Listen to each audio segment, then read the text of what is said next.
Hey guys, tonight we begin a journey to medieval Egypt, where golden mosques gleam under starlit skies, and the Nile whispers secrets of a bustling Cairo market.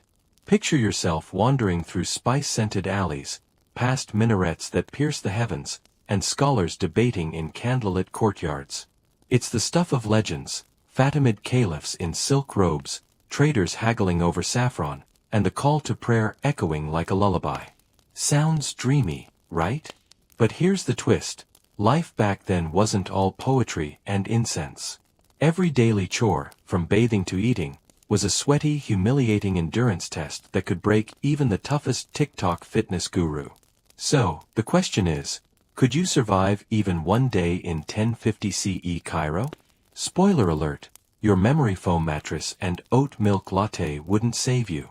We're diving into a world where sand is your roommate, the sun is your boss, and even fetching water feels like a public shaming.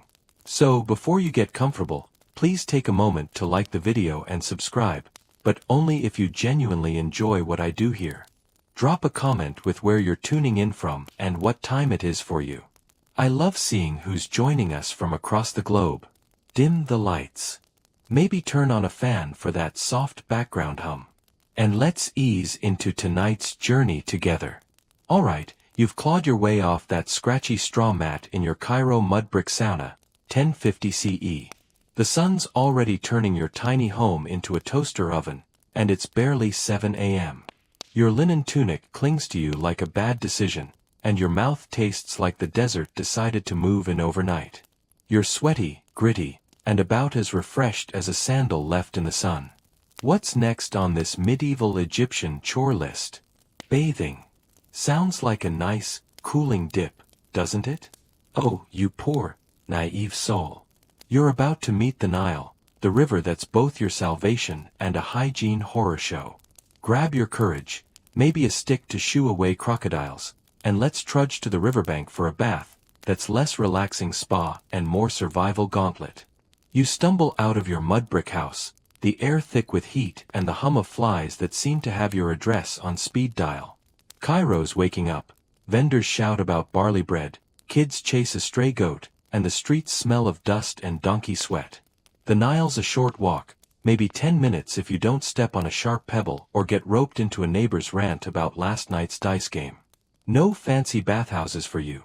Those are for the Fatimid elite sipping date wine in tiled courtyards. You're stuck with the Nile, the peasants all in one, bath, laundry, and drinking fountain.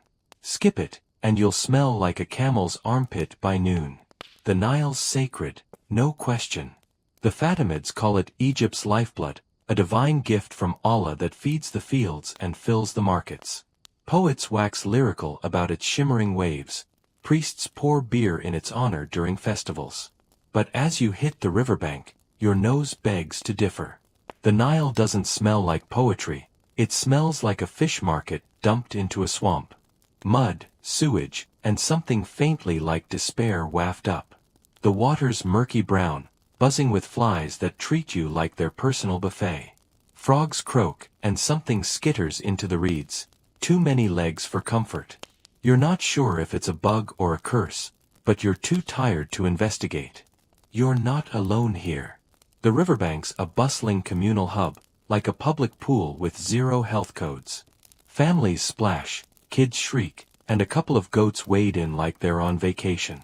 An ibis struts by, pecking the mud with the swagger of a tax collector. Privacy. A myth for the rich. You're bathing elbow to elbow with neighbors, their cows, and maybe a stray dog. Want a quieter spot? Head downstream, closer to whatever's floating from Cairo's seedier corners. Hint, it's not lotus blossoms. Bathing time. Forget marble tubs or lavender soap. Soap's not a thing yet, and even if it were, you're not buying it. The Fatimids use natron, a salty mineral that supposedly cleans and scares off spirits, but that's above your pay grade. Your go-to? Sand. The same grit that's in your bed, your bread, and your nightmares. You scoop up a handful of coarse riverbank sand and scrub your arms, legs, and face like you're sanding furniture. It's medieval exfoliation, and it's as fun as it sounds. Grains scraping your skin raw, leaving you red and barely cleaner. You're not glowing, you're surviving. Now, the water. You wade in, the Nile's lukewarm grip wrapping your ankles, then knees. It's not refreshing, it's like stepping into tepid stew. You splash it over yourself, trying to rinse the sand, but the river's got other plans. Silt sticks to you like glitter at a craft party, and something slimy brushes your leg. Crocodiles are a real threat. They're not behind every reed, but you've heard enough stories to keep one eye on the water and the other on dry land. You stay shallow, move fast, and pray you don't become the village's next cautionary tale. Hygiene's a gamble. The Nile's a multitasking marvel: bathing, laundry, drinking, and, oh yeah, sewage disposal. Upstream, someone's washing clothes. Downstream, a farmer's cows are cooling off. A funeral boat might float by, carrying a mummified VIP. Sacred. Sure. Sanitary. Not remotely. You dunk your head, hoping you don't swallow anything that'll send you to the healer by dusk. Leeches are another delight. Tiny, clingy bloodsuckers that love your calves. Spot one, and you're plucking it off while cursing under your breath. Laundry's next. You've got your spare tunic, if you're lucky, and it's time to clean it. Kneeling by the river, you pound the linen against a rock like it stole your lunch. It's not gentle, you're slamming that fabric with all the frustration of a Monday morning. The Nile's murky water helps, or maybe it just adds silt to your wardrobe. You rinse, wring, and keep an eye out for hippos, territorial beasts that can turn laundry day into a tragedy. It's a workout, and not the kind that comes with a protein shake. Here's a quirky fact to lighten the mood. Some Egyptians believed natron didn't just clean your body, it purified your soul. So, your sandpaper scrub is also a spiritual glow-up. Pious types might mutter a prayer to Sobek, the crocodile-headed Nile god, begging him to keep his toothy pals away. Historians still argue over whether Nile bathing was a daily must for everyone, or just a grim necessity for the poor. Some say the elite had private basins with cleaner water, less mud, maybe. But you're not elite, so you're stuck in this sacred sludge. You're done, sort of. You're less sticky, but silt's in your pores, and you smell like wet dog meets river funk. You fill your clay water jar, heavy enough to make your shoulders scream, and balance it on your head for the trek home. The sun's climbing, hitting 38 degrees Celsius, and the jar sloshes with every step. Spill it, and you're explaining to your family why dinner's off. This isn't just bathing, it's an embarrassing endurance test. You're half naked, scrubbing with sand in front of the whole neighborhood, dodging wildlife, and hauling water like a human pack mule. It's humbling, medieval Egypt style, and you're barely through the morning. You've staggered back from the Nile, your clay water jar sloshing precariously on your head, silt still clinging to your skin like a bad tattoo. It's 8 a.m. in Cairo, 1050 CE, and the sun's already turning the city into a brick oven. Your linen tunic's damp from the river, your arms ache from hauling water, and you're pretty sure a leech hitched a ride on your ankle. You're clean, or at least as clean as medieval Egypt allows, which is to say you smell like wet mud instead of yesterday's sweat. Your stomach's growling, demanding attention, so it's time for breakfast. Sounds like a treat, right? Maybe a fluffy pancake stack or a smoothie bowl. Oh, no, no, no. In Fatimid Cairo, breakfast isn't a meal. It's a gritty, chewy endurance test that makes you question your life choices. Squat down in your mud brick home, swat some flies, and let's dig into the least glamorous meal of your day. Your dining setup is minimalist, to put it kindly. No table, no chairs, just a dusty corner of your home where you plop onto a low stool, if you're lucky, or straight onto the floor. The ambience. A symphony of buzzing flies, the faint bleat of a neighbor's goat, and the ever-present scent of sand and sweat. Your kitchen's a clay oven in the corner, still warm from last night's bread baking, and a few jars of grain that you guard like gold. No fridge, no pantry, no cute little coffee maker humming in the background. Your meal's been prepped by you or your family, and it's less culinary art and more survival ration. You're not here to savor flavors, You're here to fuel up just enough to make it through another blistering day. The star of your breakfast is bread. Not the soft, pillowy kind you're dreaming of, but a dense, coarse loaf made from barley or emmer wheat. Think of it as a cross between a brick and a hockey puck, baked in a communal clay oven that's probably hosted a few rats. You tear off a chunk, and it's heavy in your hand, like you're holding a piece of the desert itself. Take a bite, and your teeth crunch, not from freshness, but from sand. Oh yes, sand's the uninvited guest in every loaf, sneaking in from the stone grinding mills. It's not a topping, it's a feature. Every chew is a mini dental workout, grinding your molars down like river rocks. Fun fact, archaeologists studying medieval Egyptian skeletons often find teeth worn flat from a lifetime of this natural exfoliation. You're not just eating breakfast, you're polishing your enamel the hard way. To wash down your sandy bread, you've got beer. But don't get excited, this isn't a crisp IPA or even a lukewarm lager. It's a thick, cloudy, lukewarm sludge, more porridge than pint. Brewed from barley, it's barely fermented, packed with calories, and tastes like sour cereal left out in the sun. Think of it as a medieval protein shake, except it's gritty, warm, and vaguely alcoholic. You sip it from a clay cup, swatting flies that dive-bomb your drink like it's an all-you-can-eat buffet. Why beer?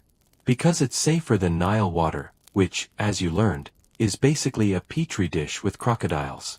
The brewing process kills off most parasites, so even kids drink this stuff. It's not about getting buzzed, it's about not dying of dysentery before lunch. Cheers to that. If you're lucky, really lucky, you might score an onion or a couple of dried dates to round out the meal. Onions are the medieval equivalent of a side salad, sharp and crunchy, though they make your breath a weapon of mass destruction. Dates are sweet but tough, like chewing fruit jerky. Protein. That's a rare guest. Maybe someone caught a fish from the Nile and didn't scarf it down raw, but don't count on it. Your breakfast is carbs, grit, and sheer willpower. You chew slowly, partly to avoid breaking a tooth, partly because the flies are relentless, landing on your bread like they're staking a claim. You swat with one hand, hold your cup with the other, and try not to think about how this is probably the best meal you'll get today. Here's a quirky tidbit to make you smirk. This sandy bread wasn't just food, it was currency.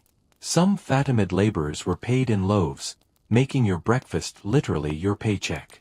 Eat it, and you're spending your wages. Save it, and you're hoarding your salary. Historians still debate whether the sand in bread was an unavoidable byproduct or an accepted mineral supplement that Egyptians just shrugged off. Some argue the gritty diet was a health hazard. Others say it was so normal that people didn't blink. Either way, your teeth are taking one for the team, and you're not even halfway through the morning. This breakfast isn't about joy, it's about function. It's fuel to keep you moving until the next time someone hands you another sand-infused loaf. You're squatting in your dusty corner, chewing through grit, sipping your grain sludge, and swatting flies like a medieval multitasker. It's humbling, in the way only Fatimid Cairo can humble you. No avocado toast, no oat milk lattes. Just you, a loaf that could double as a doorstop, and a drink that's basically liquid bread. And yet, you eat. You have to. The fields, the market, or the endless chores are waiting, and the sun's not slowing down. You wipe your mouth, brush sand from your tunic, and brace for the day. Breakfast didn't energize you. It just happened to you, and somehow, you're still here.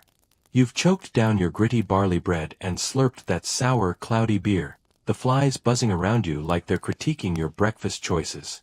It's just past 8 a.m. in Cairo, 1050 CE, and the sun's already turning the city into a furnace, the air thick with dust and the distant bleat of goats.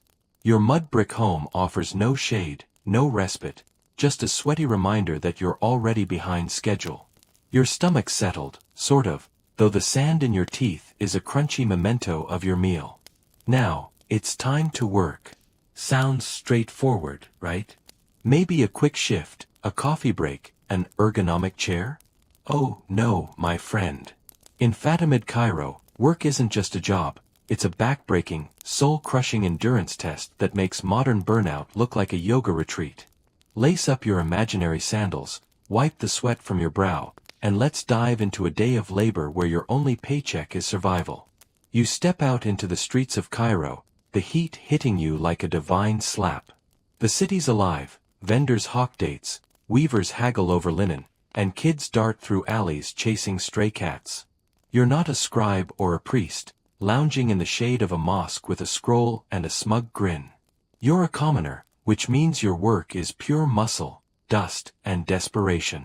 If you're a farmer, you're headed to the fields outside the city, ankle-deep in Nile mud by 9 a.m. If you're a laborer, you might be hauling stone for a new minaret. Women, you're not off the hook. Grinding grain, weaving, or hauling water awaits. No air-conditioned cubicles, no water cooler chats, just you, the sun, and a task that feels like it was designed by a sadistic overseer. Let's say you're a farmer, trudging to the fertile strips along the Nile. The river's flood has left the soil rich but sticky, and you're wading through mud that sucks at your bare feet like it's trying to keep them. Your tools are basic, a wooden plow that's more splinter than salvation, a crude sickle, and your own calloused hands. You're planting barley or flax under a sun that's pushing 40 degrees Celsius by mid-morning, its rays beating down like Allah himself is testing your resolve. An overseer looms nearby, barking orders with the enthusiasm of a man who loves his whip a little too much. "Faster!" he yells, as if you're not already sweating buckets. Your back screams, your knees ache, and every weed you yank feels like a personal vendetta. If you slow down, you risk a tongue lashing or worse, a cut in your grain ration. No union reps here, just the sun as your supervisor and survival as your KPI. If you're a laborer, your day's even more brutal. Picture hauling limestone blocks for a new mosque or marketplace, each one heavy enough to make your spine reconsider its career. You're barefoot, scrambling up gravel ramps that shift under your weight, the stones underfoot hot enough to fry a date. The work's biblical, think pyramids, but with worse footwear. You and a dozen others drag these blocks with ropes, your hands raw, your shoulders burning. Trip, and you're nursing a broken ankle while the foreman shrugs like it's your fault.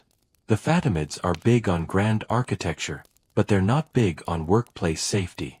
A dropped stone could crush a foot, a misstep could send you tumbling. And if you're working on a tomb or a noble's estate, one wrong chisel mark might earn you a one-way ticket to the underworld, courtesy of an angry overseer. Women face their own grind. If you're a woman, you're likely back at home, grinding barley into flour with a stone that's chewing through your spine as much as the grain. It's not a quick task, hours of repetitive motion, your hands blistered, your back hunched like you're auditioning for a gargoyle role. Then there's water hauling, because that clay jar you filled at the Nile isn't going to carry itself. You balance it on your head, trudging through dusty streets, praying you don't spill it.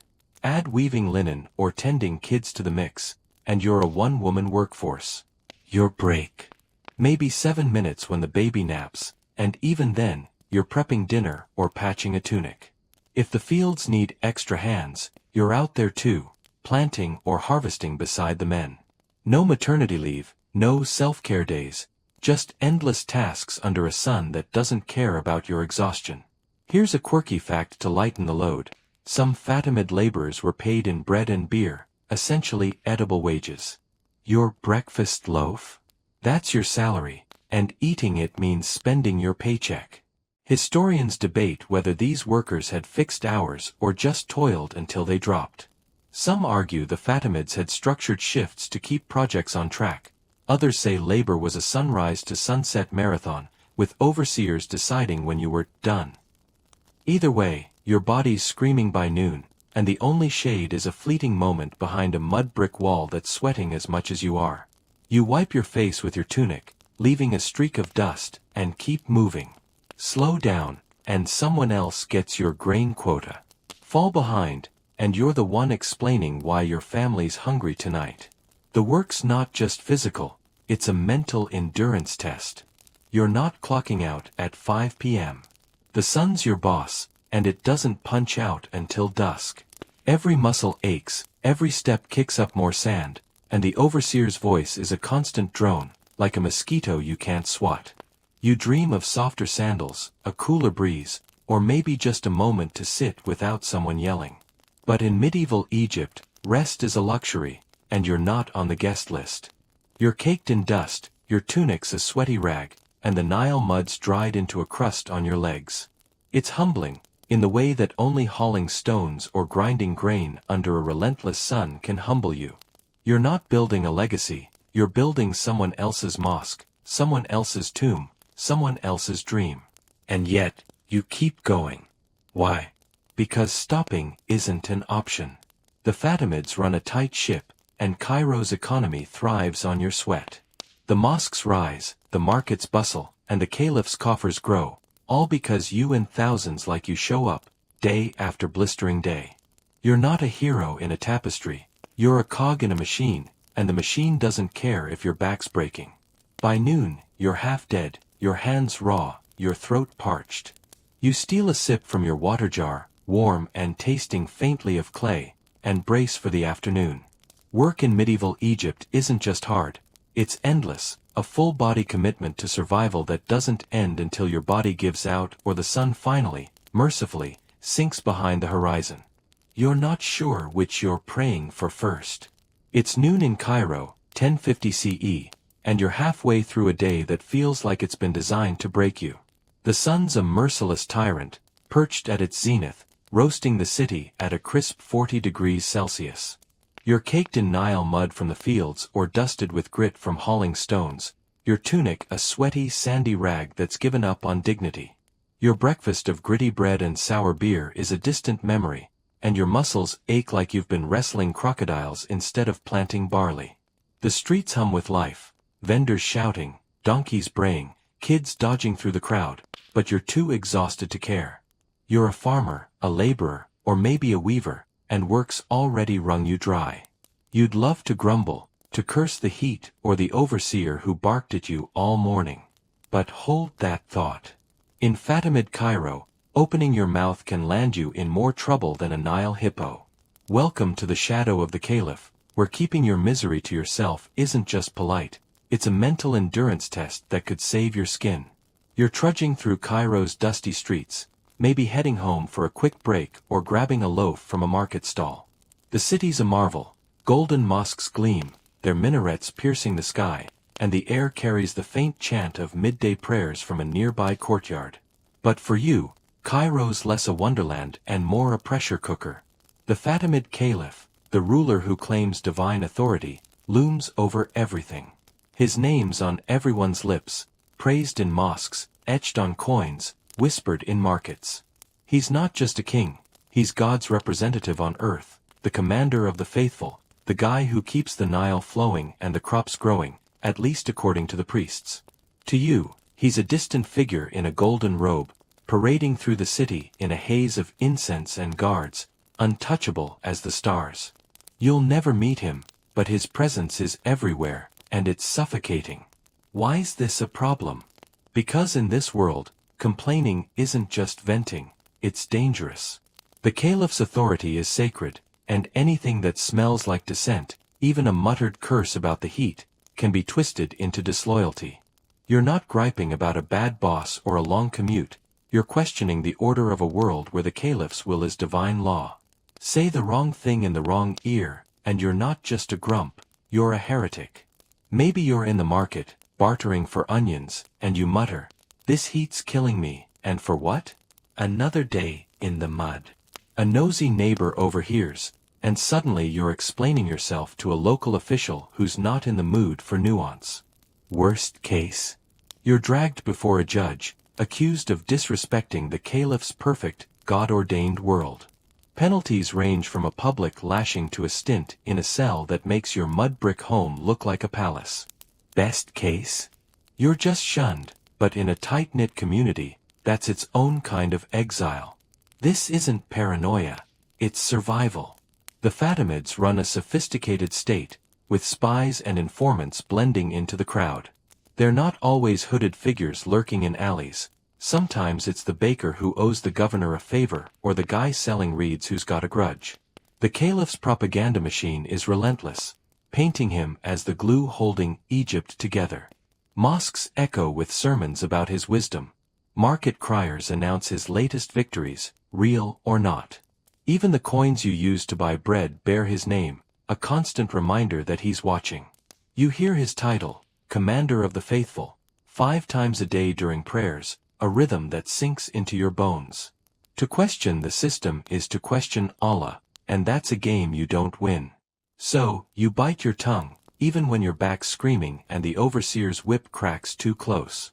This mental juggling act is the real endurance test. You're not just surviving the heat, the labor, or the sand in your bread. You're surviving a world where silence is your shield. Every gripe, every eye roll, every sigh has to be measured. You're exhausted, but you can't say it. The fields are brutal, but you nod and keep planting. The caliph's latest tax hike means your family's eating less, but you smile and praise his name when the muezzin calls. It's like walking a tightrope while juggling flaming torches. One slip, and you're done.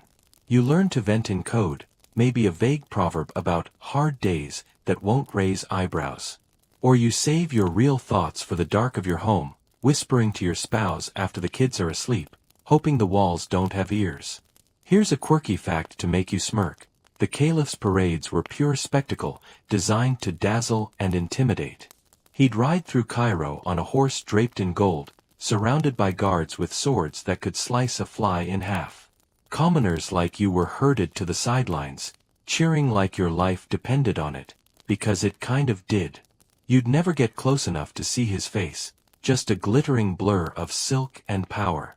Historians debate whether this propaganda worked, or if people secretly rolled their eyes behind the cheers. Some say the Fatimids' displays kept the masses in line, others argue dissent simmered in quiet corners, in muttered curses or sly jokes told over beer. Either way, you're not risking a quip about the caliph's fancy horse.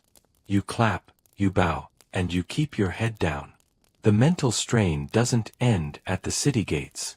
Your work, your chores, your very existence are tied to the caliph's vision of a perfect Islamic empire. In the fields, you're not just planting barley, you're feeding his armies. Hauling stones? You're building his legacy. Even the women grinding grain or weaving linen are part of the machine, their labor keeping Cairo's markets humming for the caliph's profit.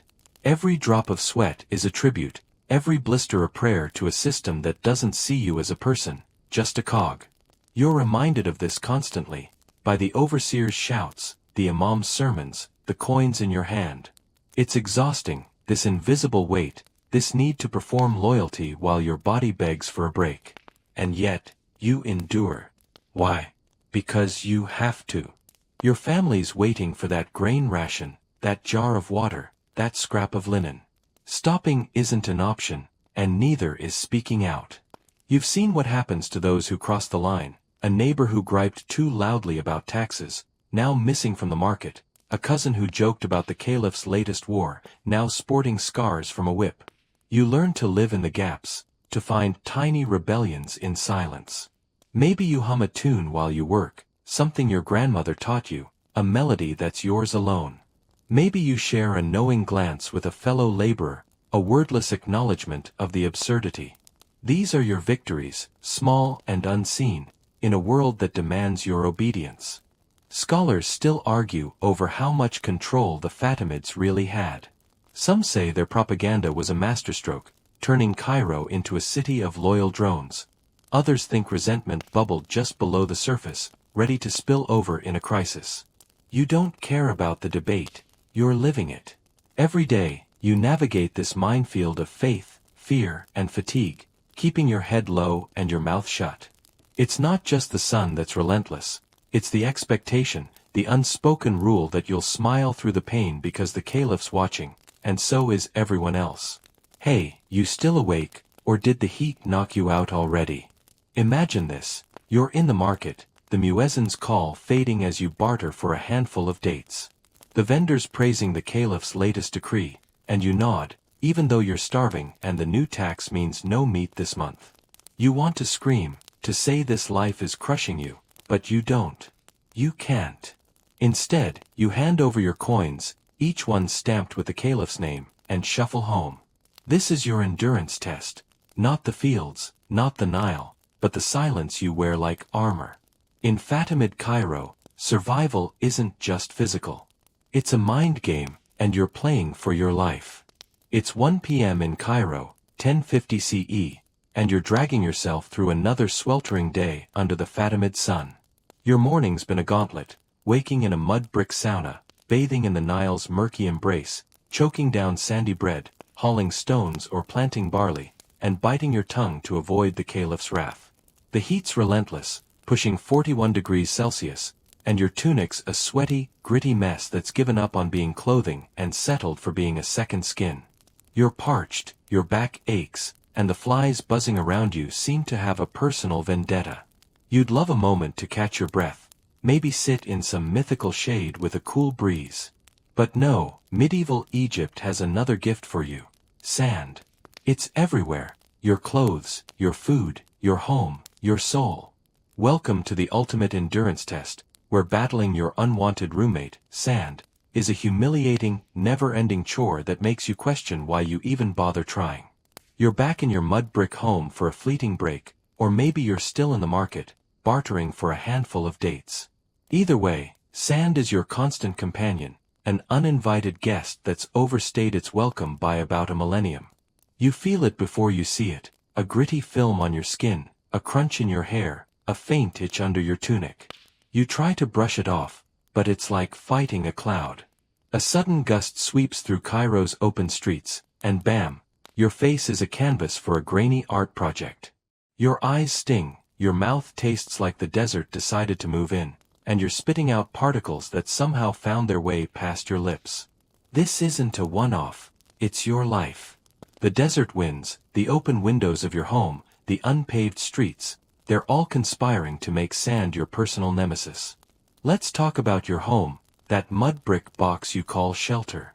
It's got no glass windows, no screens, just reed mats or linen flaps that laugh in the face of dust storms. Every breeze brings a fresh deposit of sand, coating your floor, your sleeping mat, your precious clay jars of grain. You sweep it out with a bundle of palm fronds, but it's back by sundown, like a boomerang with a grudge. Your bed. A straw mat that's basically a sand magnet, each grain burrowing into the weave like it's staking a claim. You shake it out, but it's a losing battle. By night, you're sleeping on what feels like a beach with worse views. Your food's no safer. That barley bread you choked down this morning? Sand's baked right in, and the dates you're munching now crunch with grit. It's not seasoning, it's sabotage. Out in the streets, it's worse. Cairo's a bustling maze of dirt paths and open markets, and every step kicks up a cloud of dust. Donkeys trot by, their hooves churning the ground into a fine, choking haze. A cart rolls past, and you're coughing like you just inhaled a sand dune. Your tunic, that flimsy linen rag, is no defense. It traps sand like a net, turning every fold into a gritty pocket. You try to shake it out, but the grains cling, burrowing into your skin until you're a walking desert. Your sandals, if you're lucky enough to own a pair, are useless. Sand sneaks between your toes, under your heels, turning every step into a mini exfoliation session you didn't sign up for. Barefoot. Good luck. The ground's hot enough to blister, and the sand's a constant reminder that you're never truly clean. This isn't just annoying, it's humiliating. You're out here, trying to live your life, and sand's making a fool of you. You're in the market, haggling for onions, and a gust hits, leaving you blinking and spitting while the vendor smirks. You're hauling water from the Nile, balancing that heavy clay jar, and sand's creeping into your eyes, threatening to make you spill your family's lifeline. Even prayer's not safe. You kneel in the mosque, forehead to the ground, and come up with sand stuck to your face like divine glitter. It's everywhere, undermining every task, turning simple acts, eating, walking, breathing, into a test of patience. You can't win. You brush, you sweep, you rinse, but sand's got the last laugh. Here's a quirky fact to make you chuckle. Sand wasn't just a nuisance, it was a dental disaster. Medieval Egyptian skeletons show teeth worn down to nubs, not just from gritty bread but from the constant sand in everything. Archaeologists call it dental attrition, but you call it chewing your way to misery.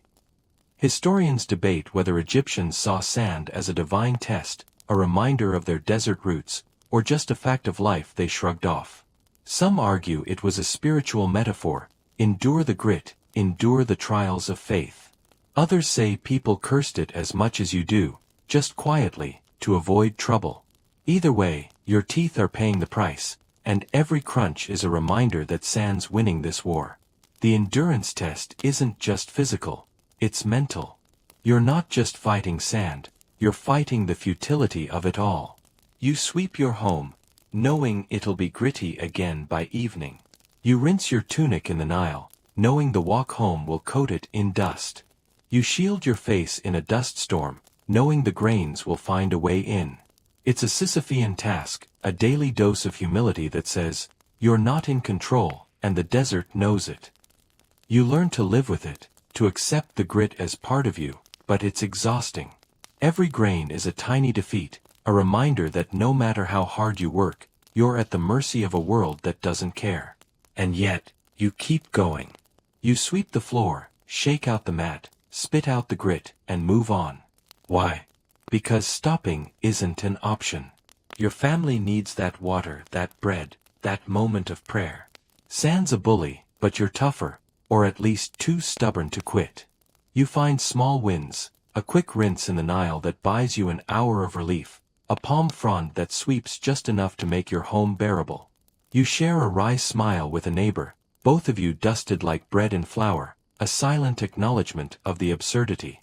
These are your rebellions, your way of saying, sand, you're not the boss of me, even if you both know it kind of is. It's 2 p.m. in Cairo, 1050 CE, and the sun's still waging war, scorching the city at a brutal 42 degrees Celsius. You're a sweaty, sandy mess, your tunic clinging like a bad memory, your hands raw from labor, and your mind frayed from dodging the caliph's invisible gaze. Sand's infiltrated every crevice of your life, your home, your food, your soul, and you're starting to think it's personal. You've just swept your mud brick floor for the third time today, knowing full well the desert's already plotting its comeback. Your stomach's grumbling, but lunch is a distant dream. There's work to be done, and the day's not slowing down. Now, it's time for another task, one that's not just a chore but a full-time job, religion. In Fatimid Cairo, faith isn't a Sunday hobby. It's a relentless, all-consuming endurance test that shapes every moment, from dawn prayers to bedtime pleas. Grab your prayer mat, brace for divine scrutiny, and let's dive into a world where pleasing Allah is as exhausting as it is essential. You're not just a farmer, weaver, or laborer, you're a servant of Allah, and the Fatimid world makes sure you never forget it. Religion here isn't a quiet personal belief, it's the heartbeat of Cairo, woven into every task, every word, every breath. The call to prayer, the adhan, echoes from minarets 5 times a day, a haunting melody that stops the city in its tracks. You hear it now, the muezzin's voice cutting through the market's din, summoning you to the mosque or your home's prayer corner.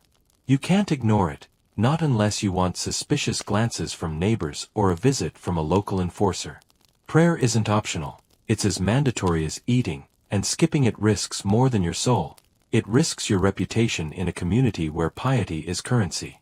You head to the mosque if you're near one, or you unroll a reed mat in your mud brick home, facing Mecca. The mosque is a sight. Cool stone floors, intricate tiles, and arches that seem to whisper divine secrets. But you're not here for aesthetics. You kneel, forehead to the ground, reciting verses from the Quran in a rhythm drilled into you since childhood. Your back aches from hauling stones, your knees protest from grinding grain, but you push through. A missed prayer could anger Allah, and in a world where a bad harvest or a fever can end you, you're not taking chances.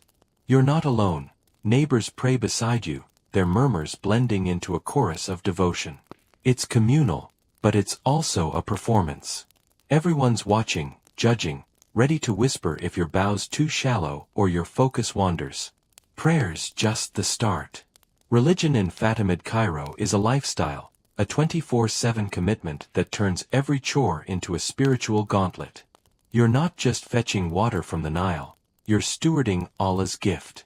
You're not just planting barley, you're fulfilling a divine mandate to cultivate the earth.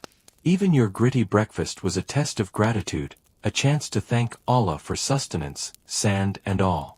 Every act carries weight, and you're constantly balancing piety with survival. Spill a jar of water? You mutter a quick prayer for forgiveness, just in case. Curse the heat? You catch yourself, fearing divine ears might overhear. The Fatimids, as Shia Muslims, layer on extra rituals, venerating the caliph as a divinely appointed imam, reciting special prayers for his lineage. It's not enough to believe, you have to perform belief, flawlessly, every day. This isn't just about personal faith, it's about social control. The caliph's authority rests on his religious clout, and the mosques are his megaphone. Imams preach loyalty, weaving the caliph's name into sermons, reminding you that his rule is Allah's will. Festivals, like the celebration of Eid al-Fitr, are grand affairs, with processions and feasts that glorify the caliph's generosity. You join the crowds, clapping for his golden entourage, not because you're starstruck but because skipping it looks like dissent. Even your daily prayers include blessings for the caliph, a ritual that feels like signing a loyalty oath 5 times a day. You're not just praying for your soul, you're praying to stay out of trouble. Here's a quirky fact to make you smile. Cats, beloved in Egypt since ancient times, are still sacred in Fatimid Cairo. They're seen as blessed creatures, linked to purity and protection. Killing one, even accidentally, could bring bad luck or a mob of angry neighbors. You might offer a stray cat a scrap of bread, hoping its presence wards off evil spirits. Historians debate whether this reverence was heartfelt or a holdover from older traditions, but you don't care, you're just glad the cat's not stealing your beer. Speaking of debates, scholars still argue over how much of Fatimid piety was genuine devotion versus social pressure. Some say Cairo's faith was a vibrant tapestry of belief. Others call it a cage, with every ritual a bar. You're too busy praying to weigh in, but you feel the weight either way. The endurance test is mental as much as physical. You're not just kneeling 5 times a day, you're carrying the constant fear of slipping up. A wrong prayer, a missed fast, a careless word could mark you as impious. Ramadan's the worst, fasting from dawn to dusk in this heat, no water, no food, just you and your willpower against a sun that's trying to cook you alive. Break the fast early, even by accident, and you're not just hungry. You're a sinner, and the neighbors will talk. Women face extra scrutiny, expected to uphold family honor through modesty and devotion. Forget to cover your hair during prayer, and the gossip's faster than a sandstorm. Every ritual is a performance, every day a test of endurance, and the stakes are your soul, your status, and sometimes your life. Pause. Hey, you still awake out there, or has the rhythm of those Cairo prayers lulled you to sleep? Don't drift off just yet, we've got more medieval misery to wade through. Here's a question to keep you grinning. If you had to pick, would you rather face a Nile crocodile or a nosy neighbor reporting your skipped prayers to the caliph's spies? Think about it, and let's keep going. You're back on your mat now, prayer done, but the work's not over. You offer a quick dua, a personal plea for health, for rain, for your kids to survive another year. You spill a drop of beer for the Nile spirits, a nod to older traditions that linger despite the imam's frowns. Then it's back to the grind, fields, looms, or market stalls, because religion doesn't pay the bills, even if it dictates how you earn them. You're exhausted, not just from labor but from the mental gymnastics of staying pious in a world that's watching your every move. It's humbling, this constant dance of faith and fear, where every step could be your last if you misjudge the rhythm. Part 8. It's 3 p.m. in Cairo, 1050 CE, and you're slogging through a day that's testing every ounce of your endurance.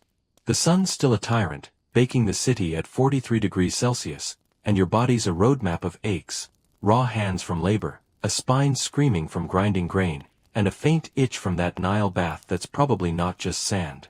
Your tunic's a gritty, sweaty disaster, and your mind's frazzled from dodging divine judgment and the caliph's spies. You've just finished your midday prayers, muttering blessings for a caliph you'll never meet, and you're back to the grind. But something's off. Maybe it's a throbbing cut from a sickle slip in the fields, or a fever creeping in, making your head swim. Time to seek a healer. Sounds like a quick fix, right? Oh no. In Fatimid Cairo, medicine is a wild mix of herbs, prayers, and blind optimism, where getting treated is less about healing and more about surviving a painful, embarrassing endurance test. Grab your courage, maybe a charm for luck, and let's limp to the healer's hut. You're not heading to a sterile clinic with a friendly doctor and a lollipop for bravery. Hospitals, as you know them, are rare. Mostly for the elite or attached to mosques for charity cases. You're a commoner, so your destination's a cramped mud brick hut in a Cairo alley, where a healer's set up shop. The air smells of burnt herbs, sweat, and something faintly like rotting dates. The healer's no white-coated professional. He's a grizzled man with a beard like a bird's nest, or maybe a sharp-eyed woman who's seen too many fevers to be optimistic. They're part doctor, part priest, armed with a mix of ancient wisdom, Islamic remedies, and a hefty dose of superstition. You shuffle in, clutching your wound or shivering with fever, hoping for relief. Spoiler, it's going to hurt, and it's going to be weird. Let's say you've got a cut from that sickle. Nasty, red, and oozing. The healer squints at it, muttering a prayer to ward off evil spirits, because in 1050 CE, infections aren't just bacteria, they're divine punishment or maybe a jinn's prank. First up, cleaning. No antiseptic sprays here. The healer dabs your wound with a cloth soaked in vinegar or honey. Honey's a star player, its antibacterial properties actually work, a rare win for medieval medicine. But it's sticky, gritty with Nile silt, and stings like 1,000 tiny scorpions. You grit your teeth as the healer smears it on, reciting verses from the Quran to boost the vibe. If you're lucky, they'll toss in some crushed garlic or myrrh, which smells like a funeral but might help. If you're not, they might sprinkle natron. Yep, that salty stuff from your Nile bath, because why not multitask your spiritual cleanse with your wound care? Now, the fun part, treatment. If the cut's deep, the healer might decide to drain it. No anesthesia, no sterile scalpels, just a knife that's seen more action than a butcher's block.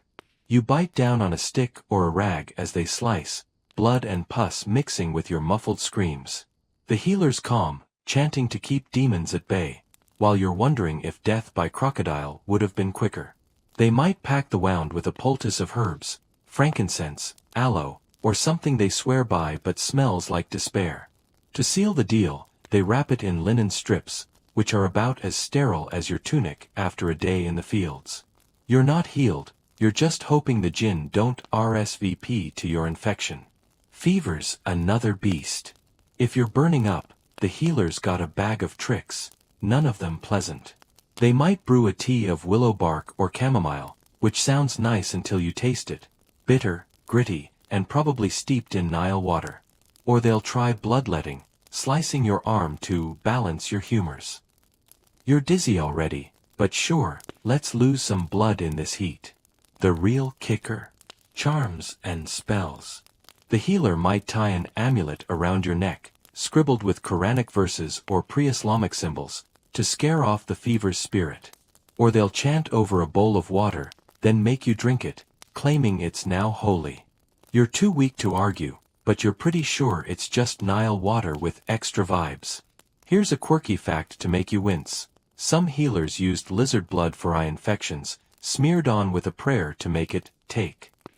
Imagine squinting through a fever while someone rubs reptile juice on your eyelids. Historians debate whether Fatimid medicine was advanced or a superstitious mess. Some point to texts like Ibn Sina's Canon of Medicine, which shows serious knowledge of anatomy and herbs. Others note the reliance on spells and amulets, arguing it was more hope than science. You don't care, you just want the fever gone before you're mummified prematurely. This medical ordeal is an endurance test, and not just because it hurts. It's humiliating. You're lying in a sweaty hut, half naked, while a stranger chants over your oozing wound or pours mystery liquid down your throat. Neighbors peek in, gossiping about your odds. No painkillers, no privacy, just you, your pain, and a healer who's betting on Allah as much as aloe. You're not a patient, you're a battlefield, and the stakes are your life. It's 4 p.m. in Cairo, 1050 CE, and the sun's still a merciless overlord, baking the city at a punishing 43 degrees Celsius. You're a walking testament to exhaustion, sand in your teeth, sweat-soaked tunic, and a body that's been battered by the Nile, the fields, and the relentless weight of Fatimid piety. Your fever's barely subsided, thanks to the healer's mix of honey, prayers, and questionable lizard blood vibes, but you're back on your feet because stopping isn't an option. The streets hum with the usual chaos, vendors haggling, donkeys braying, and the faint echo of the muezzin's call fading into the dust. If you're a woman, your day's about to get even harder. In Fatimid Cairo, women have legal rights that sound impressive on paper. Owning property, inheriting wealth, but don't be fooled. Those rights don't lighten the load of your endless chores. Welcome to women's work, where multitasking under crushing pressure is a daily humiliation, an endurance test that makes the Nile's crocodiles look like a minor inconvenience. Grab your grinding stone, balance that water jar, and let's dive into a world where rest is a myth and survival is your only medal. You're not lounging in a tiled courtyard, sipping date wine like some elite lady in a flowing robe. You're a commoner, which means your life is a whirlwind of labor that starts before dawn and ends when you collapse. Your day began with that Nile bath, dodging leeches and hippos, then hauling water back home while sand stung your eyes. Breakfast was your gritty bread, eaten while swatting flies and shushing a crying toddler. Prayer followed, because skipping it invites gossip faster than a sandstorm. Now, as the afternoon drags on, your workload's a beast that never sleeps. You're grinding grain, hauling water, weaving linen, tending kids, and maybe even working the fields, all while the sun laughs at your misery and the neighbors judge your every move. Let's start with grinding grain, the backbone of your family's survival. You're crouched in your mud brick home, a flat stone in front of you, rubbing a smaller stone back and forth to crush barley into flour. It's not a quick task, it's hours of repetitive motion, your spine screaming, your hands blistered, your shoulders locked in a permanent hunch. The grain's tough, the stone's unforgiving, and the sand that sneaks in makes every grind a dental hazard. You're not just making flour, you're fighting gravity, fatigue, and the constant threat of a toddler toddling into your workspace. The flour's for tonight's bread, and if you don't get it right, your family's eating air. No pressure though, except the kind that's breaking your back. Water hauling's next, because that clay jar you filled at the Nile isn't a one-and-done deal. Your family needs water for drinking, cooking, and washing, and you're the human delivery service. You trudge back to the river, jar balanced on your head, the weight pressing into your skull like a cruel crown. The walk's a gauntlet, dusty streets, sharp pebbles, and kids darting underfoot. Spill the water, and you're not just wet, you're explaining to your husband why dinner's delayed. The jar's heavy, maybe 20 pounds when full, and every step's a test of balance and endurance. You're not just carrying water, you're carrying your family's survival, and the Nile's not forgiving if you slip. Weaving's another task, if you're skilled enough. Linen's big business in Fatimid Cairo, and your loom, a rickety wooden frame in the corner, is your side hustle. You sit, or squat, threading flax fibers with fingers raw from grinding. The work's meticulous, your eyes straining in the dim light, your back protesting every lean. A single mistake could ruin the cloth, and that's money, or bread, out the window. You're weaving while keeping one eye on the kids, shooing flies, and maybe stirring a pot of lentils over a fire. Multitasking. You invented it, and there's no app to make it easier. The linen's for trade or your family's clothes, but every thread's a reminder that your labor keeps the household afloat. If the fields need hands, you're there too. Fatimid women often work alongside men, planting barley or harvesting flax under that relentless sun. You're knee-deep in Nile mud, sickle in hand, sweat mixing with dust until you're more statue than human. The overseer's barking, the heat's suffocating, and the flies treat you like a buffet. You're not paid in coin, maybe a loaf or a jug of beer if you're lucky, but your work means food on the table. It's brutal, and the men don't go easy on you just because you're a woman. You're expected to keep up, and falling behind invites scorn, not sympathy. Here's a quirky fact to make you grimace. Fatimid women used lead-based makeup. A trendy mix of kohl and white led to enhance their eyes and skin.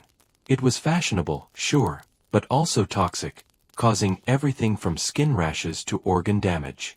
You're out here, grinding grain and dodging crocodiles, and your beauty routines slowly poisoning you. Historians debate whether women's legal rights, like owning property or seeking divorce, gave them real power. Some say these laws made Fatimid women freer than their counterparts elsewhere. Others argue the endless labor and social scrutiny cancelled out any gains. You're too busy hauling water to care, but the weight of expectations feels heavier than that jar. The real endurance test is the pressure. You're not just working, you're upholding family honor. A sloppy home, a crying child, a missed prayer, and the neighbors are whispering. You're expected to be modest, pious, and tireless, all while juggling tasks that would make a modern CEO weep. Childbirth's another risk. Midwives help, but there's no hospital, no epidural, just you, pain, and a 50-50 shot at survival. If you lose a child, the grief's yours to carry, but the work doesn't stop. You're not allowed to break, not really.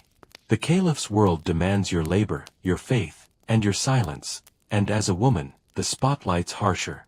You're in your home now, grinding grain while a baby wails and flies swarm. Your hands hurt, your back's a knot, but you keep going. Why? Because your family's counting on you. The men work hard, sure, but you're the glue, the one who turns mud and grain into a life. It's humiliating, being judged, watched, never enough, and yet, you endure. You share a tired smile with your sister, both of you dusted with flour, and that's your rebellion. You're not just surviving, you're defying a world that expects you to crumble. Pause. Hey, you still with me, or did the grind of medieval Cairo lull you into a nap? Don't doze off yet, we've got more struggles to slog through. Here's a fun one.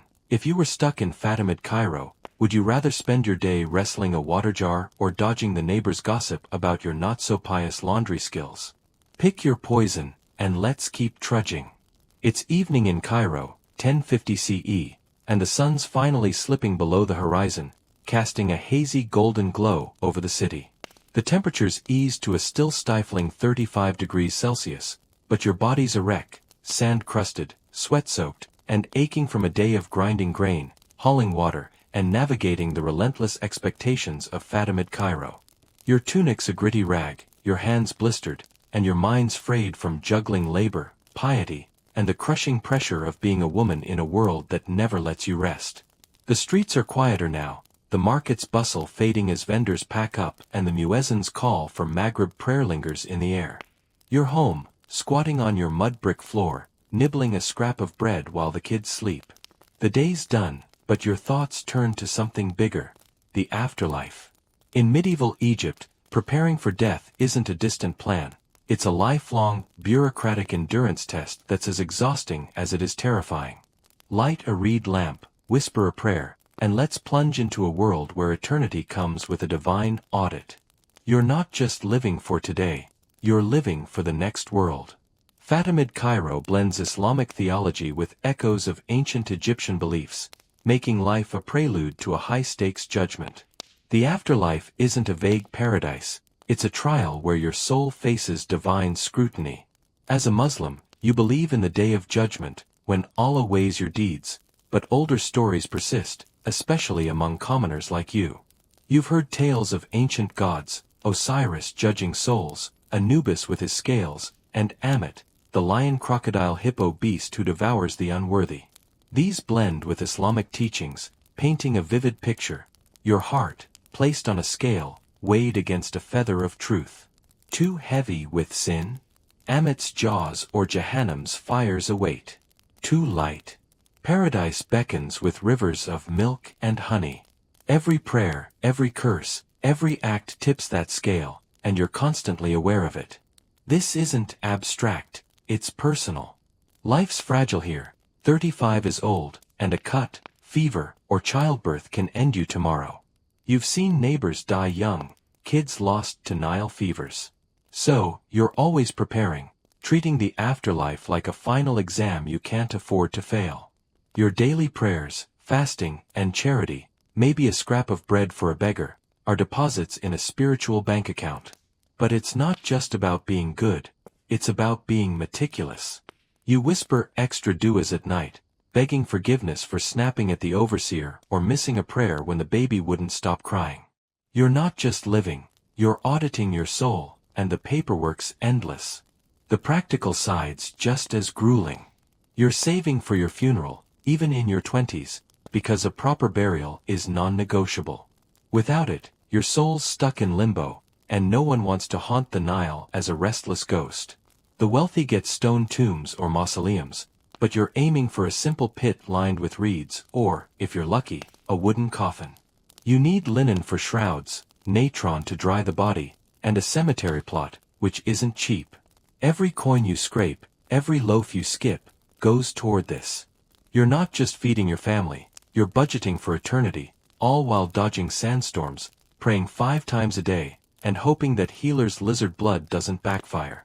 The bureaucracy doesn't end at death. Ancient traditions, whispered among the poor, speak of the Book of the Dead, a guide for navigating the underworld. While Fatimid Islam emphasizes Allah's judgment, you might slip a Quranic amulet into your shroud, hoping it smooths your soul's path. You've heard of trials, demons testing your faith, a bridge thinner than a hair to paradise. You're not sure what's true, but you hedge your bets, reciting verses and maybe nodding to Anubis, just in case. It's exhausting, this constant preparation, this fear that one misstep could doom you to Amit's jaws or an eternity of fire. Here's a quirky fact to make you smirk. Ancient Egyptians buried Shabti dolls, figurines meant to work for you in the afterlife.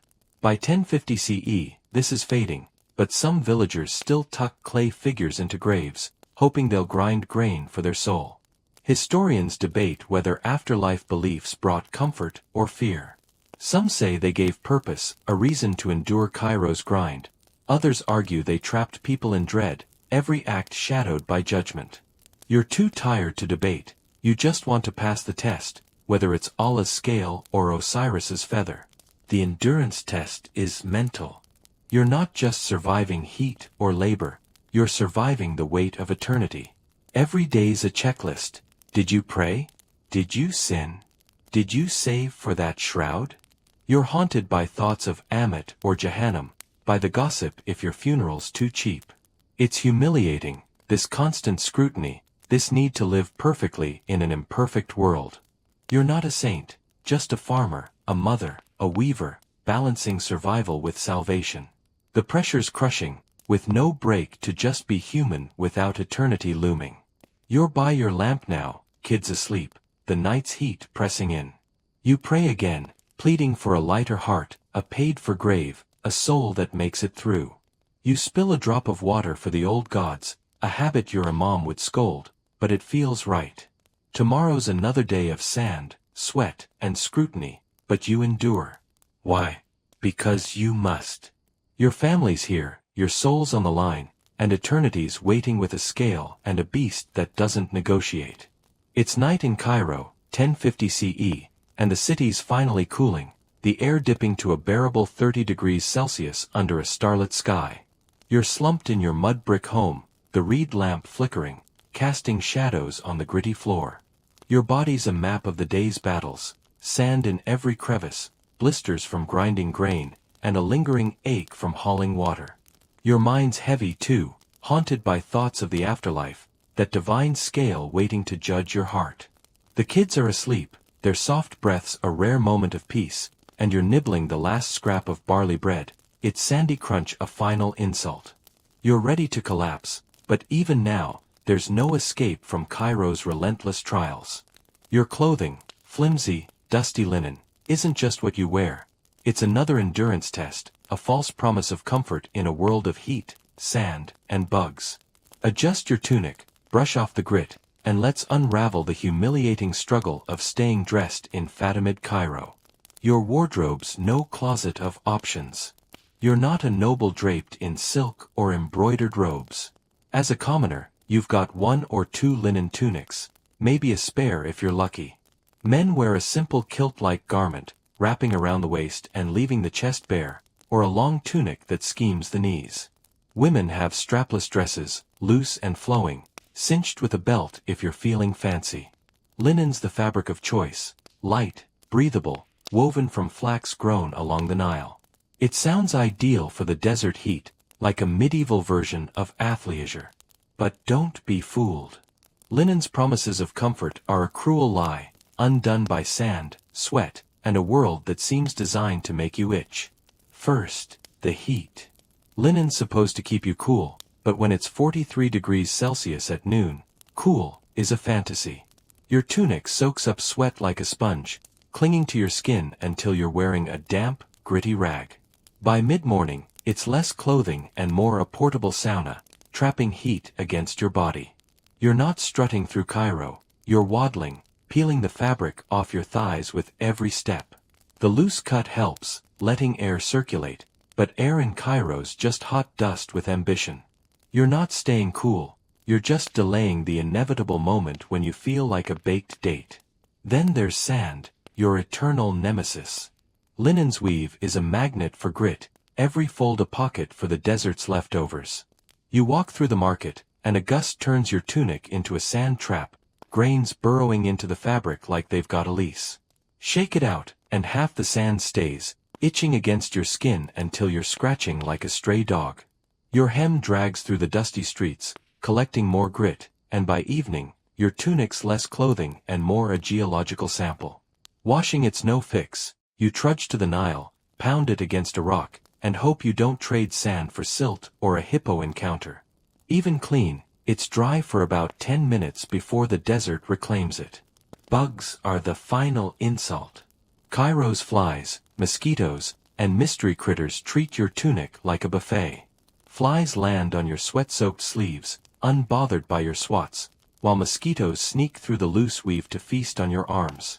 At night, fleas from your straw mat or the neighbor's goat hitch a ride, turning your tunic into a mobile infestation. You're not wearing fashion, you're wearing a bug hotel, and the guests are never checking out. Washing helps, but the Nile's not exactly a sterile rinse, and drying your tunic in the open air just invites more flies to RSVP. Keeping your clothing clean is a Sisyphean chore. Laundry's a trek to the Nile, a battle with rocks and murky water, and a gamble with wildlife. You scrub, rinse and wring, your hands raw, your back screaming, only to watch the desert dust settle back in on the walk home. Drying means draping your tunic over a reed mat or a wall, praying no stray donkey takes a nibble. Stains, sweat, blood, Nile mud, are your tunic's permanent tattoos, and every tear from a thorn or a loom's edge is a reminder of your poverty. Patching it's another task, stealing time from sleep or prayer, and your needlework's more survival than art. Here's a quirky fact to make you grin. Eyeliner, made from coal, wasn't just for looks, it doubled as sun glare protection, like medieval sunglasses you painted on. Men and women wore it, smudging it around their eyes to cut the desert's glare. Historians debate whether linen was a status symbol or just practical. Some say it's fine we've marked wealth, others argue it was a necessity, the only fabric that didn't cook you alive. You don't care, your tunic's a necessity that's failing you, and you're too busy itching to philosophize. The endurance test is the humiliation. You're not just dressed, you're exposed. Your tunic's thin, frayed, and filthy, advertising your poverty to the market's prying eyes. A tear shows too much skin, and the neighbors whisper about your modesty. A stain, and they judge your housekeeping. You're expected to look decent, pious, respectable, while wrestling a world that's trying to bury you in sand and bugs. It's a losing battle, and every gritty fold, every flea bite, is a reminder that you're at the mercy of Cairo's chaos. You're adjusting your tunic now, brushing off sand that refuses to budge, swatting a fly that's made itself at home.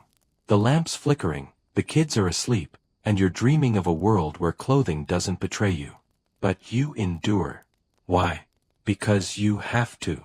Tomorrow's another day of heat, labor, and judgment, and your tunic's your only armor, flimsy as it is. You smooth it out, say a quiet prayer, and brace for the fight. It's late night in Cairo, 1050 CE, and the city's settled into a restless quiet, the air heavy at 28 degrees Celsius. Your mud brick home is dimly lit by a flickering reed lamp, its glow barely pushing back the shadows. You're slumped on the floor, your body a roadmap of the day's trials, sand-crusted skin, blistered hands, and a back that's given up protesting. Your linen tunic, a gritty, flea-infested rag, clings to you like a bad debt. The kids are asleep, their soft snores a fleeting comfort, and you're chewing the last crumb of barley bread, its sandy crunch a final jab. Your mind's heavy, not just from labor or the afterlife's looming judgment, but from something closer, death itself. In Fatimid Cairo, life's short, and death's always near. A fever, a cut, a childbirth gone wrong can end you.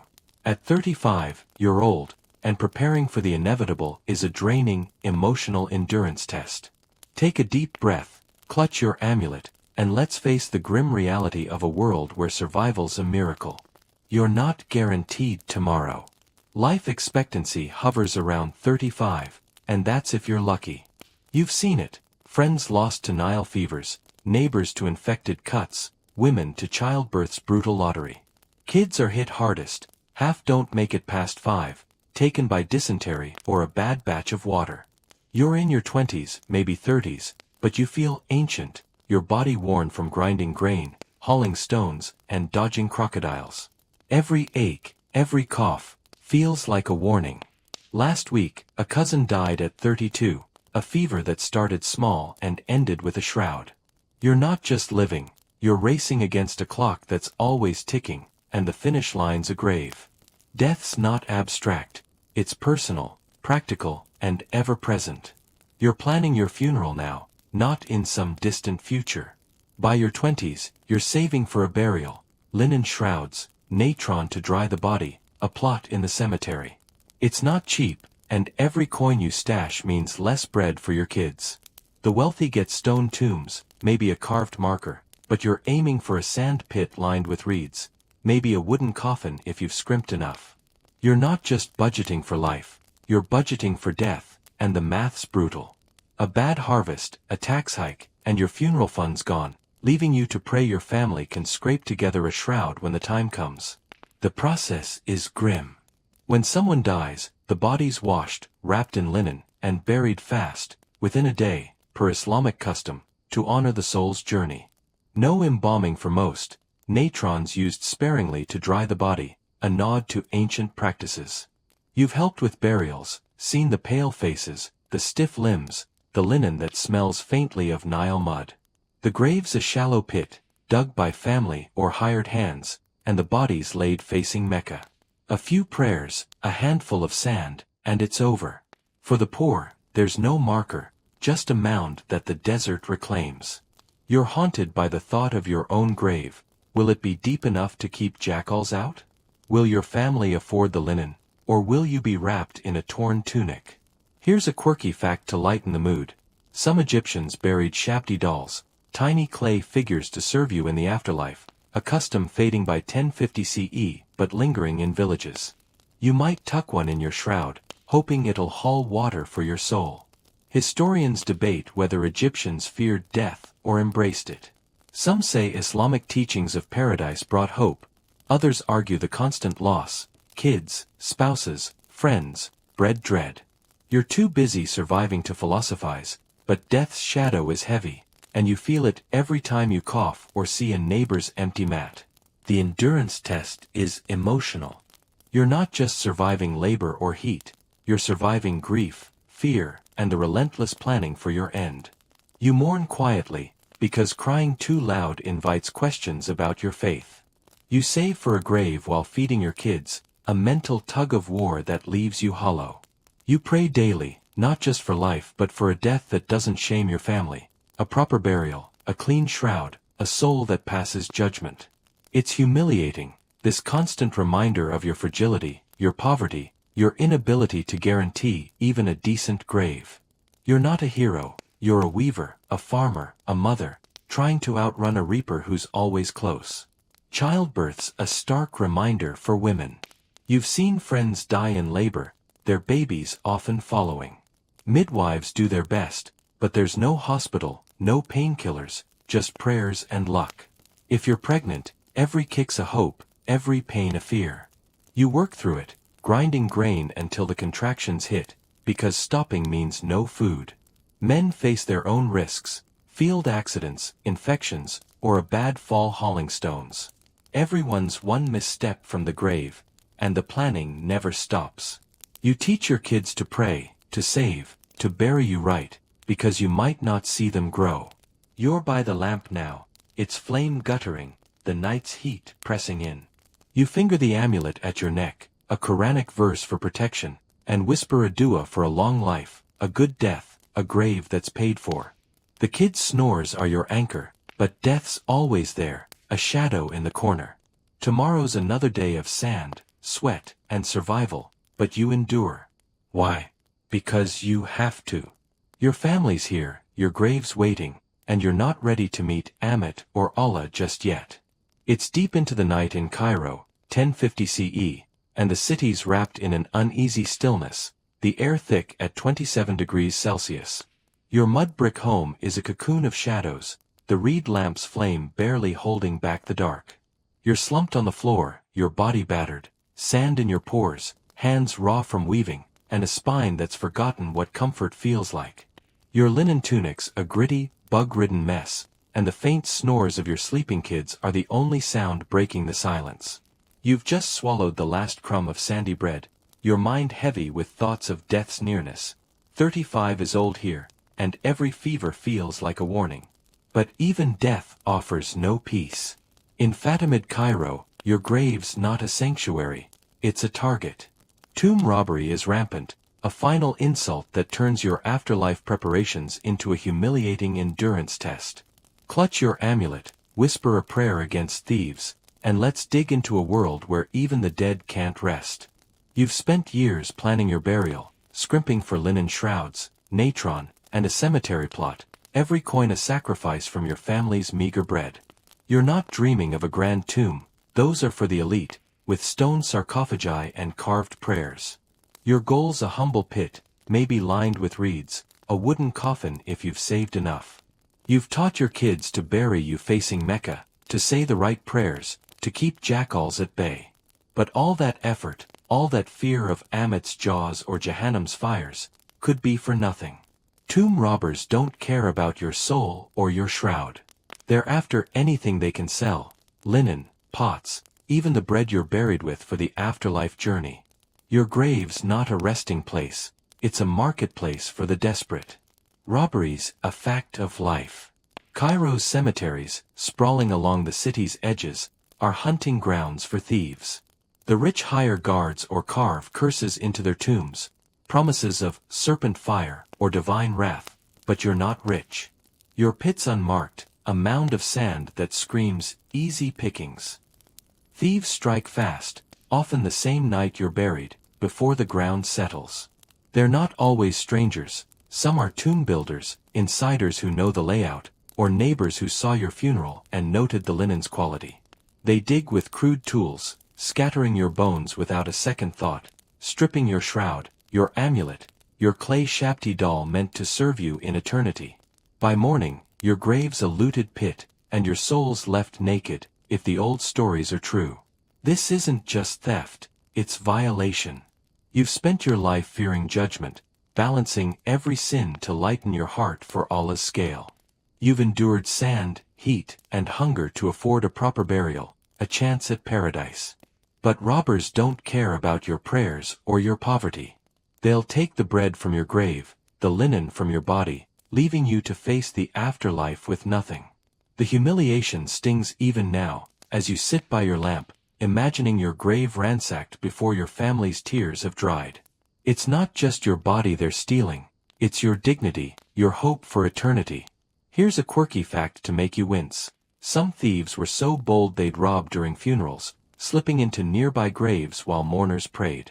Others faced brutal punishments, mutilation, crucifixion, if caught, but the risk was worth it for a single gold amulet. Historians debate whether tomb robbery was driven by greed or survival. Some say thieves were opportunists, cashing in on Cairo's wealth. Others argue they were the desperate poor, stealing to feed their own kids. You don't care about the motive, you just want your grave left alone, but the desert's not listening. The endurance test is the worry. You're not just surviving labor or planning your funeral. You're guarding your afterlife from a threat you can't fight. You pray extra du'as, begging Allah to curse thieves, maybe slipping in a nod to ancient gods for backup. You hide your savings, fearing even your living neighbors might eye your burial goods. You consider crude defenses, a deeper pit, a whispered curse, but you're poor, and hope's your only weapon. It's exhausting, this posthumous anxiety, this fear that your life's final act will be undone by a stranger's greed. Every coin you save, every shroud you weave, feels like a gamble against a world that steals from the dead. You're not alone in this fear. The community buzzes with stories, a cousin's grave looted, a friend's shroud sold in the market. You've seen the aftermath, empty pits like wounds in the sand, families weeping not just for loss but for shame. The caliph's guards patrol the rich tombs, but your plot's unguarded, your legacy at the mercy of the night. You teach your kids to watch, to pray, to bury you fast, but you know it might not be enough. The humiliations and the powerlessness, you fought sand, heat, and judgment, only to lose your final battle to a thief with a shovel. You're by the lamp now, its flames sputtering, the night's heat closing in. You finger your amulet, its Quranic verse your last defense, and mutter a prayer against robbers, against Ammit, against a world that won't let you rest. The kid's snores ground you, but the fears await, heavier than the Nile's water jars. Tomorrow's another day of labor, prayer, and planning, but you endure. Why? Because you have to. Your family's here, your grave's waiting, and you're clinging to the hope that your soul will outlast the thieves. It's the early hours before dawn in Cairo, 1050 CE, and the city's cloaked in a rare, fleeting coolness, the air hovering at 25 degrees Celsius. Your mud brick home is dark, the reed lamp long extinguished, but sleep's a luxury you can't afford. You're awake, your body a tapestry of aches, sand-crusted skin, raw hands from weaving, and a back knotted from hauling water. Your linen tunic, a gritty, flea-bitten rag, itches against you, and the faint snores of your sleeping kids barely soften the weight of your thoughts. You've been haunted by death, by the thieves who'd loot your grave before the sand settles, and now another worry gnaws at you, your place in a world ruled by words you can't read. In Fatimid Cairo, hieroglyphs, though fading, and Arabic script are the domain of the elite, and your illiteracy is a humiliating endurance test, a daily reminder of your powerlessness. Rub the sleep from your eyes, say a quiet prayer, and let's step into a world where writing locks you out of power. You're not a scribe or a scholar, not one of the robed men who linger in mosque courtyards, scratching ink onto papyrus with the confidence of the chosen. You're a farmer, a weaver, a mother, your hands built for labor, not letters. Hieroglyphs, the ancient script of pharaohs, are nearly gone by 1050 CE, replaced by Arabic as Islam shapes the land. But their legacy lingers in old carvings, temple walls, and the mystique of a past you can't touch. Arabic script now rules, flowing, elegant, etched on coins, mosque tiles, and the caliph's decrees. It's the language of power, faith, and commerce, but to you, it's a code you can't crack. Only about 1% of Egyptians are literate, and you're not one of them. Your world's oral, stories, prayers, gossip, but the written word holds the keys, and you don't have them. This isn't just inconvenience, it's exclusion. You're in the market, bartering for dates, and the vendor points to a sign, prices scrawled in Arabic. You nod, pretending to understand, but you're guessing, hoping not to be cheated. A tax collector's notice is pinned near the mosque, but it's gibberish to you, and asking risks a sneer or a fine. Even your faith, your lifeline, is tangled in script. The Quran's verses are chanted in mosques, but you can't read them yourself, relying on imams to translate Allah's will.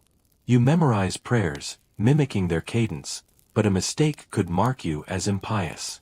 You're not just illiterate, you're dependent, forced to trust scribes, clerics, and neighbors who wield words like weapons. Scribes are the gatekeepers, and they know it.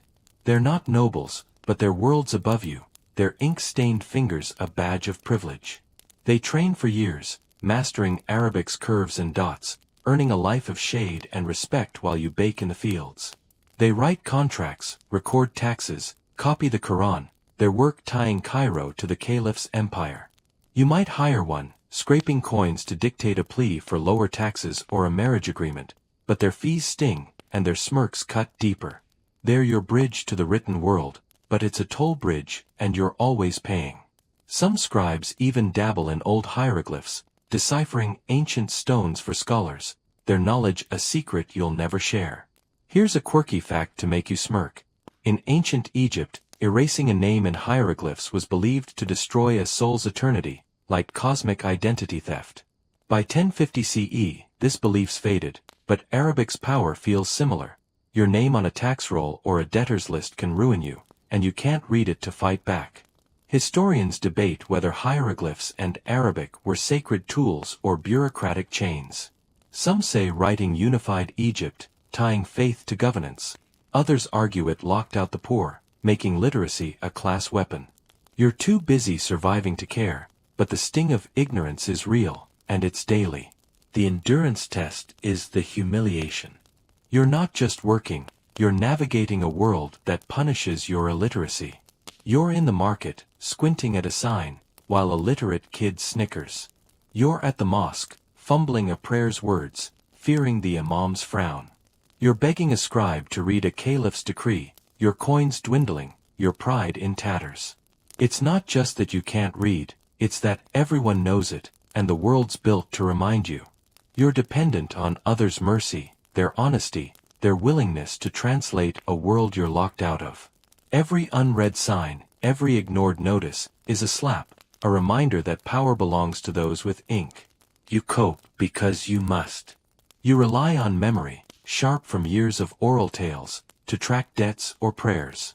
You trust your neighbor to read a tax notice, hoping she's honest. You teach your kids to listen, to memorize, to maybe, one day, learn the letters you never could. It's a quiet rebellion, this refusal to be crushed by words you can't read. But it's exhausting, this constant dance around a system that excludes you, this need to smile through the shame of asking for help. You're in the dark now, the lamp long out, the night's heat pressing in. You finger your amulet, its unseen script your only link to the written world, and whisper a prayer for your kids to fare better.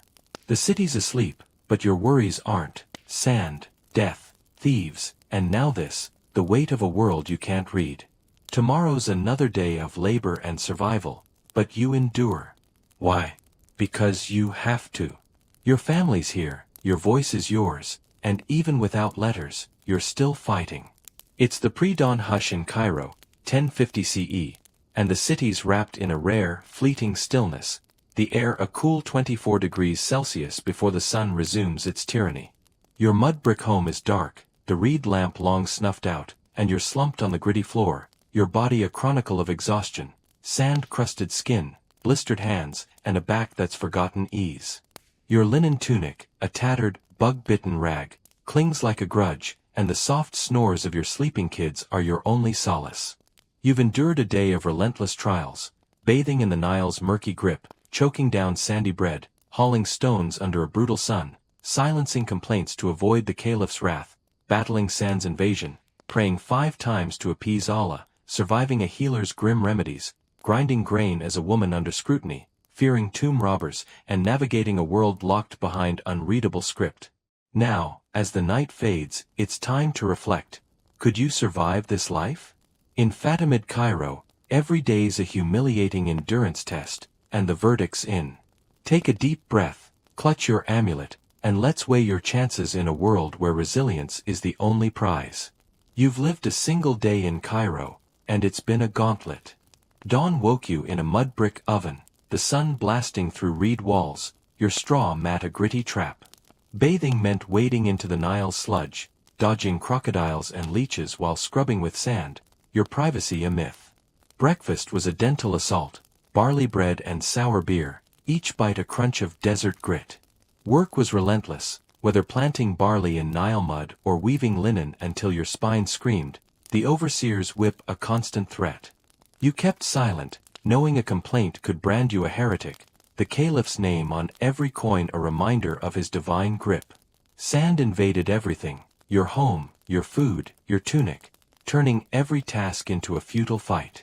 Prayer was no escape, a 5 times daily performance where a wrong word could damn you.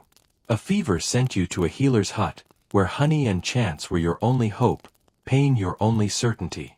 As a woman, you juggled grinding, hauling, and judgment, your lead-laced makeup a toxic badge of beauty. Death loomed, with 35 and old age and tomb robbers ready to steal your shroud. Illiteracy locked you out, leaving you to beg scribes for scraps of power. Could you survive this? Physically, maybe. You're tough, or you wouldn't have made it this far. You'd adapt to the heat, the sand, the labor, your body hardening like the desert itself. You'd learn to dodge hippos, swat flies, and chew through grit, your teeth paying the price. But the mental toll's another beast. The constant fear of Allah's judgment, the caliph's spies, a looted grave, would grind you down. Every prayer's a test, every chore a performance, every neighbor a potential snitch. Women face extra weight, their honor tied to flawless piety and endless work. Illiteracy's a daily shame, leaving you at the mercy of those who wield words. Death's shadow is ever present, your grave a gamble against thieves. Survival here isn't just about strength, it's about enduring humiliation, fear, and the knowledge that one slip could end you. Yet, the people of Fatimid Cairo did survive, and not just barely. They built a civilization that dazzled, mosques with soaring minarets, markets buzzing with trade, a culture that blended ancient wisdom with Islamic fervor. They endured with faith, praying through sandstorms and fevers, believing in a paradise worth the pain. They found joy in small rebellions, a shared laugh over a donkey's stubbornness, a tune hummed in the fields, a game of Senet to unwind. Here's a quirky fact. Senet, a board game with stone pieces, was a beloved escape, like medieval Monopoly but with less family drama. Historians debate whether Egyptians were miserable or content. Some say the grind crushed them, others argue their faith and community gave meaning to the struggle. You're too tired to decide, but their resilience is undeniable. The verdict. You might survive, but it'd cost you. You'd lose teeth to sand, years to labor, and peace to the afterlife's weight. You'd gain calluses, cunning, and a stubborn will to keep going. Cairo's people didn't just endure, they defied a world that tried to break them, carving out lives amid sand and scrutiny. You'd learn to do the same, or you'd falter, another unmarked grave in the desert. Either way, you're here now, by your lamp's dying light, the kid snores a reminder of why you fight. Tomorrow's another day of heat, grit, and judgment, but you're still standing, a testament to the human spirit's refusal to quit. As the first light of dawn creeps over Cairo, 1050 CE, the city stirs, ready to throw another day of trials at you. But let's linger here, in the quiet of your mud brick home, the world still soft before the sun's harsh glare. You've walked a day in Fatimid Cairo, endured its relentless chores, bathing in the Nile's murky depths, chewing sandy bread, laboring under a merciless sun, silencing your pain to honor the caliph, battling sand's invasion, praying through fear, surviving healers' grim cures, grinding grain under society's gaze, and wrestling with death, thieves, and a world locked behind unreadable words. Each task was a test, each moment a fight, yet you're still here, your heart beating, your will unbroken. Reflect on the resilience of Cairo's people. They didn't just survive, they built a world of golden mosques and bustling markets, their faith a fire that burned through sand and sorrow. They laughed, loved, and played Senet in the shadows, defying a life that demanded everything. You felt their struggle, their small victories, their stubborn hope. Let that sink in as your eyes grow heavy, the hum of a distant fan blending with the Nile's ancient song. You're not in Cairo now, you're safe, your bed soft, your worries small. Let the desert fade, let the weight lift. Good night, sleep tight, and may your dreams be free of Nile crocodiles.